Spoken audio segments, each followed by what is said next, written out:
اللي خلى شكل مصر كده. ده مش منتخب الساجدين، ده مش منتخب الساجدين، دي مش مصر، دي مش مصر، دي هنا لمصر.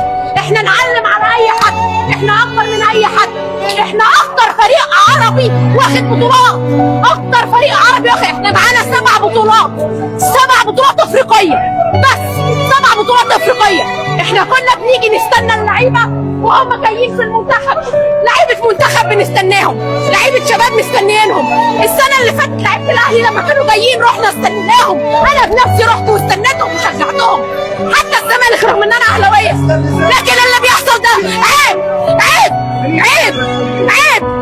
كل مسؤول ادى واحد ملهوش علاقه بالكوره الا ابروف ان هو يجيب لعيبه ملهاش علاقه باللعب علشان يجوا. حرام حرام. لو بتلعب بملك خماسي على اللي يشيل كنت جبت لعيبه احسن من كده. كل اللي حصل ده عيب وما يصحش وتقليل من قيمه منتخبك.